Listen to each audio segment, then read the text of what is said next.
Voltamos a falar do ministro Alexandre de Moraes nessa quinta-feira. Ele, que é presidente do Tribunal Superior Eleitoral, ironizou um comentário lido durante uma sessão da Corte.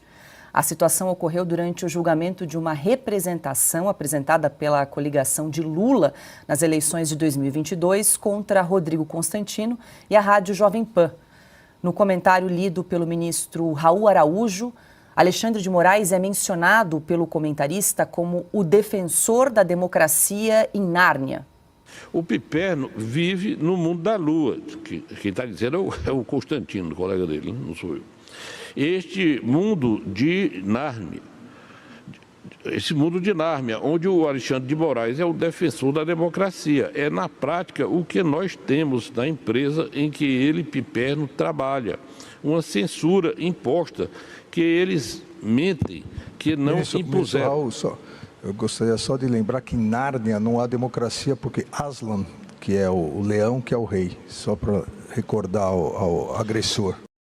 Você aprende na escola de jornalismo que quando há, por exemplo, a prisão de um traficante, você sim preso por tráfico, porque é essa a acusação, e você diz assim, o acusado de tráfico. E por que o jornalista tem que escrever, às vezes até porque as evidências são tão grandes e o público fala, tem que chamar de traficante, tem que chamar de ladrão, porque quem condena é a justiça, não o jornalismo.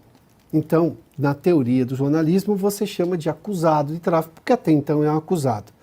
Daí que o uso da expressão agressor que fez aqui o ministro Alexandre de Moraes, que antes eu acho até inapropriado usar a questão de Nárnia, enfim. Outro dia ele já usou a história da luta do Popó com... Como é que se chama? O Popó, como é que se chama? O Bambam, que é o... Popó e Bambam. É difícil, né? Não, são coisas que estão muito além do julgamento, da importância e da formalidade, nesse caso é no TSE, né, esse julgamento.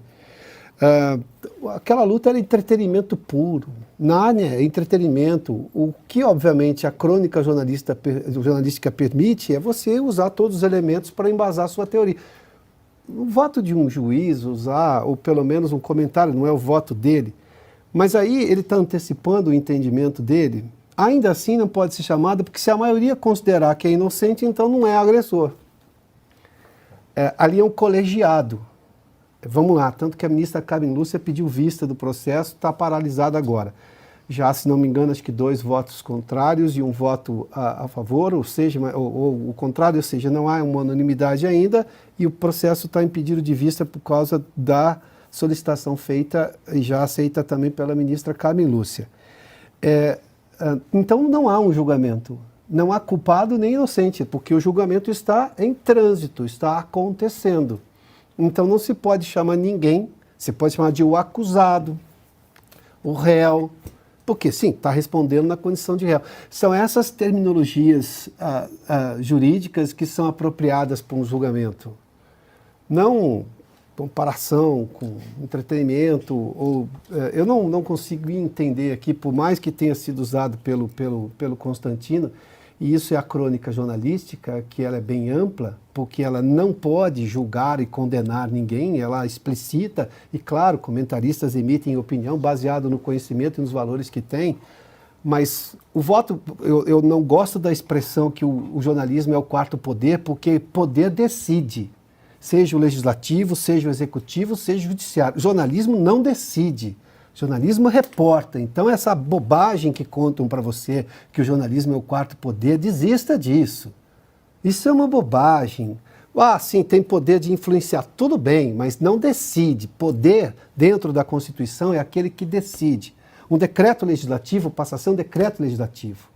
Uma decisão do presidente executivo é uma decisão do presidente executivo. Uma decisão da justiça é uma decisão da justiça. E se for do Supremo, não cabe nem mais recurso. Pronto, acabou. Então, daí que é necessário se recuperar o que eu tenho falado aqui há muito tempo. Recupere-se a lógica da institucionalidade. Recupere-se, por exemplo, o recato de juízes, recupere-se, obviamente, o momento da separação dos poderes, o cuidado nas expressões. Estamos num momento em que quem está no poder tem mais obrigação de fazer isso. Se isso está sendo requerido do jornalismo, e eu entendo e posso até concordar, na verdade concordo, para se ter um cuidado no uso de expressões, embora a liberdade de expressão permita isso daí, e as pessoas que ultrapassarem limites vão ter que responder, a própria Constituição explicita isso, mas vindo de poderes legalmente constituídos, constitucionais, o recato vai fazer bem ao poder e ao país.